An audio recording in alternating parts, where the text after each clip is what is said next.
आओ बाया चौक पूरा लिच्छमी बुलावासा। आओ बाया चौक पूरा लिच्छमी बुलावासा। चौक पूरा। Hare Krishna, Radhe Radhe. Welcome to my channel Laddu Gopal की सेवा ज्ञान भक्ति। कैसे हैं आप सभी लोग? आशा रखती हूँ अच्छे ही होंगे। आज का ये जो वीडियो है हमारा, ये है चौक चुनरी यानी कि चौक पूर्णा। पूरे साल भर चौक पूर्णा और फिर इसके उद्यापन में चुनरी दी जाती है। तो इसीलिए इस नेक चार को कहते हैं, इस नियम को कहते हैं चौक चुनरी का नियम। तो हम लोग ज़्यादातर इसे चौक पूर्णा कहते हैं रोज़ाना। तो मकर संक्रांति से चौक पूर्णे का नियम कैसे लें और कौन लोग कर सकते हैं, तो मैं आपको बता दूं कि ये जो मकर संक्रांति से चौक पूर्णे का नियम होता है, इसे कोई भी कर सकता है। कहाँ करना है वो मैं बताती हूँ। ये घर की दहलीज पर किया जाता है। जैसे कि हमारे घर का मेन गेट हो गया, आप बाहर की तरफ करें या अंदर की तरफ। बाहर मेरे आंगन बना हुआ नहीं है ठीक से, तो मैंने आप लोगों को अंदर बताया, लेकिन बाहर की तरफ करना चाहिए।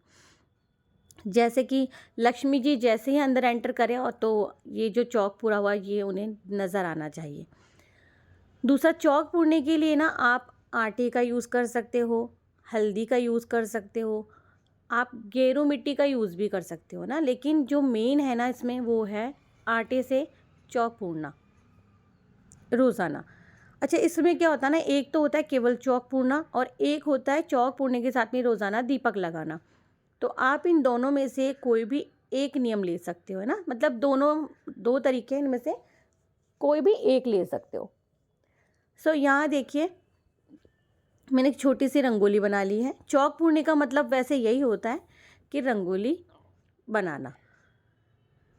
यहाँ देखिए मैंने चौक पूर लिया है। आप चाहें तो इसे एक लाइन में बना करके फिर बीच में छोटी सी रंगोली भी बना सकते हैं, और आप चाहें तो दोनों तरफ भी बना सकते हैं। ये आपके ऊपर होता है। यहाँ मैंने अपनी इच्छा से ही बनाया है क्योंकि मुझे बहुत प्यारी प्यारी रंगोली बनानी आती है। आपको बताऊँ, मुझे शौक़ भी बहुत है कि जैसे कि मेरे पास ना एनी टाइम आपको गेरू मिट्टी मिल जाएगी, और चौक जो होता है सूखा वाला वो मैं हमेशा रखती हूँ। तो मुझे जब भी रंगोली बनानी होती है, मैं जो बोर्ड पर लिखने वाला चौक नहीं होता जहाँ जिससे बच्चे लिखते हैं, उसे मैं 2-3 घंटे पहले भिगो देती हूँ और उस चौक को चला करके मैं रंगोली बना लेती हूँ। तो इस तरह से जो हमारे रीति रिवाज है पुराने, वो भी चलते रहते हैं, यानी कि वो हमारे हाथ से छूटते भी नहीं हैं। कई लोग सोचते हैं जब तक गेरू मिट्टी नहीं होगी या फिर जब तक हम लोग कहीं से कली चूना नहीं लेकर के आएंगे तब तक रंगोली नहीं बनेगी। तो नहीं, कुछ भी असंभव नहीं होता है। बस ये होता है कुछ ट्रिक्स होती हैं जिन्हें हमें फॉलो करना होता है। तो जैसा कि मेरे आसपास वाले तो सभी जानते हैं कि मेरे तुलसी के पास में और कहीं पर भी, या तुलसी पूजन दिवस हो, एकादशी हो या कोई भी हो, तो मैं रंगोली बनाती बनाती हूँ, चाहे छोटी सी रंगोली ही बनाऊँ मैं। तो ये तो सब लोग ही जानते हैं, ज़्यादातर मेरे रिलेटिव्स भी जानते हैं कि ये छोटी छोटी सी चीज़ें मैं ज़रूर करती हूँ। तो यहाँ ना मैंने चौक पूरने के बाद में एक फूल अर्पित कर दिया, और मैं यहाँ आप लोगों को बता रही हूँ, मेरी वॉइस इसमें थोड़ी कम आ रही थी, सो इसीलिए मुझे वॉइस ओवर करना पड़ा। तो आप ये चौक पूरना ना थोड़ी वहाँ बाउंड्री पर भी बना सकते हो। आप चाहो तो 2 फुलझड़ी जैसे होते हैं, 2 छोटे छोटे फ्लावर होते हैं, वो भी आप बना सकते हो। लक्ष्मी जी के पैर भी। भाई ये क्रिएटिविटी आप लोगों में होनी चाहिए ना। मैंने आपको सिर्फ डेमो बताया कि इस तरह से करते हैं यहाँ पर। तो आप ना ये इस तरह से बना के एक दीपक बाहर लगाइए, या दोनों तरफ दीपक लगाइए, या केवल सादा, क्योंकि पूरे साल भर हमको ये नियम निभाना है। तो सादा तरीके से चौक पूर करके और आप एक दिया लगा सकते हो ना। फूल अगर आपके पास है घर में अर्पित करने के लिए, चढ़ाने के लिए या रखने के लिए, तो फूल ज़रूर से लें। नहीं है तो कोई बात नहीं है। और देखिए, कोई भी पूजा उसे विधि विधान से करना चाहिए। जब हम ये वाला नियम लेते हैं तो मकर संक्रांति से उठाते हैं और अगली मकर संक्रांति तक करते हैं, रोज़ाना करते हैं। अब कई लोग ऐसे होते हैं जो रोज़ाना नहीं कर सकते हैं, हो सकता है उन्हें बाहर कहीं शहर में अप डाउन करना होता है, तो वो इस नियम को कैसे करेंगे? तो वो क्या करेंगे, जैसे कि हर महीने की संक्रांत आती है ना, हर महीने में संक्रांति आती है, आप उस दिन भी कर सकते हो ना। या फिर अगर आप 2-4 दिन के लिए कहीं जा रहे हो, तो आप एक साथ 2-2, 3-3 2 या 4 चौक बना करके एक साथ कर सकते हो, है ना। 4 या 6 एक साथ बना करके कर सकते हो, रंगोली के रूप में वैसे कर सकते हो।